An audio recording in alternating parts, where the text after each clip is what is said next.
विवाह धर्म यात्रा का प्रारंभ है। ब्रह्मचर्य, गृहस्थ, वानप्रस्थ और सन्यास, ये सनातन संस्कृति में, सनातन धर्म में और भारत भूमि में ही संभव है। दुनिया के किसी भी देश में यह संस्कार और आश्रम व्यवस्था नहीं। केवल यही इतना कारण है कि अनेक झंझावात आए गए और अपनी संस्कृति जहाँ थी उसी में पुष्पित पल्लवित होती रहती, कोई मिटा नहीं पाया। इतिहास प्रमाण है कि सबसे अधिक उत्पात सनातन धर्म ने झेला है। सनातन धर्म में जो आता है वो इसकी तपश्चर्या,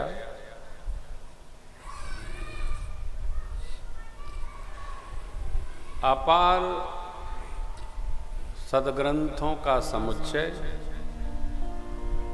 जीवन मूल्य, संस्कार, धर्मशीलता, नाना विधि उपलब्धियों को देखकर लोग सनातन धर्म में प्रवेश करते हैं। और किसी पंथ संप्रदाय में कोई रुपया बांटता है,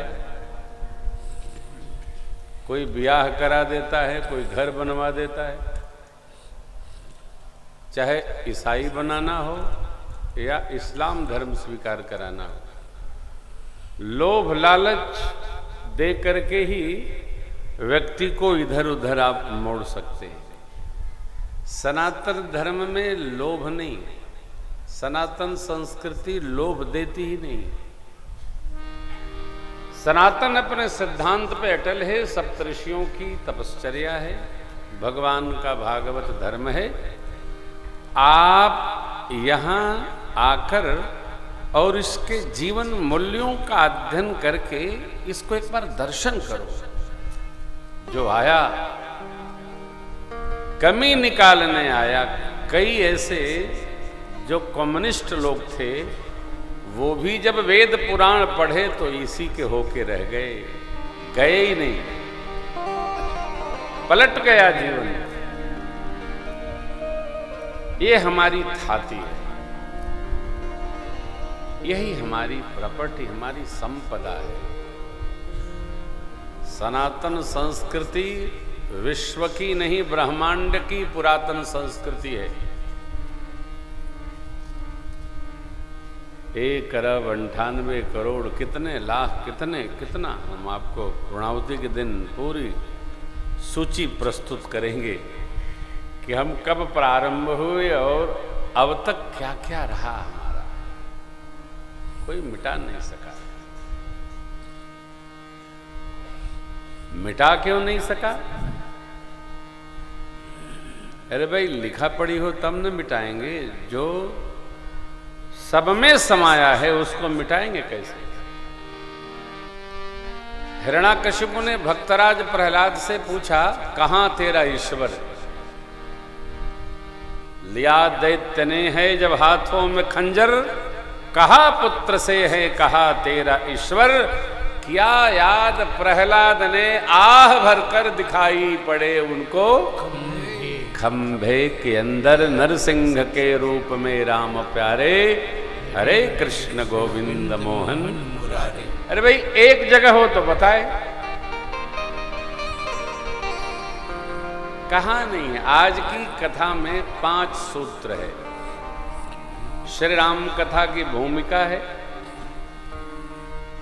मां की प्रश्नावली है, भगवान किस कारण जन्म लेते हैं उनके कारणों पर चर्चा है, भगवान के स्वरूप के विस्तार का स्मरण है। और राम जी के आने के पहले रमणवो आया था, उसकी भी कथा है। तब श्री राम जी का प्राकट्य महोत्सव, प्रातः स्मरणी।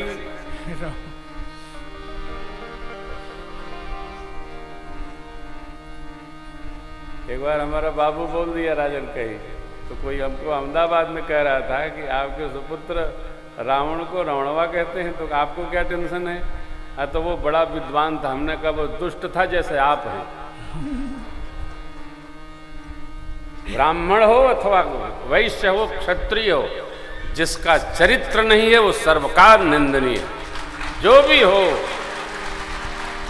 साधु हो, संत हो, कथावाचक हो, प्रेम भूषण हो, XYZ कोई भी, जिसका जीवन मूल्य नहीं है, वो आदमी जीते जी मृतक के समान है। अंगद जी ने कहा, कौन कामवश कृपिन विमूढ़ा, अति दरिद्र अजसी अति मूढ़ा। ये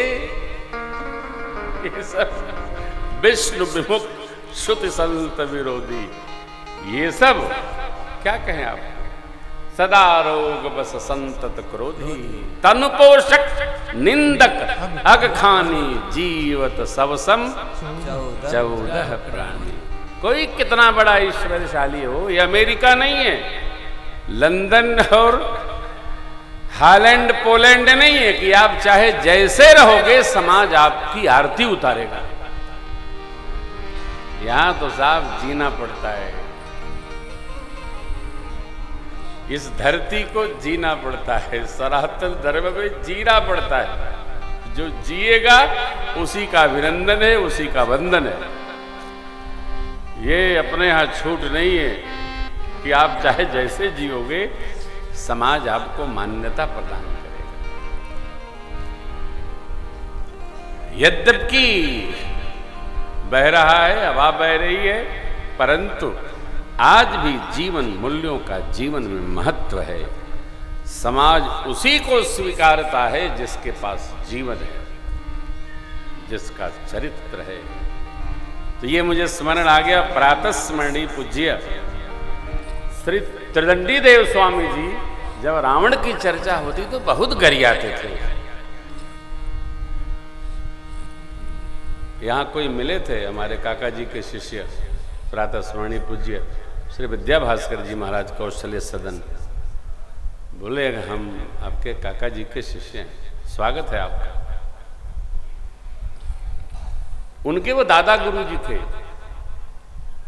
और जैसे ही माँ के अरण्य में हरण का प्रसंग आता था तो इतने क्रोध में आ जाते थे, क्या कहना। ये सिद्ध पुरुष थे, पाव भर दूधे लेते थे 24 घंटे में, कुछ नहीं, तपश्चर्या सब निर्वाह करते। ऐसे महापुरुष लोग। तो रावण के भी अवतार का प्रसंग है, कहे से बहुरी रावण अवतारा। रावण कोई लकड़ी नहीं है, ताड़ नहीं है, जय विजय ही तो है। किसी कल्प में ले, अरे जालंधर ही तो है। महासती वृंदा का शाप लगा, भगवान ने मुक्त करने के लिए शरीर धारण किया।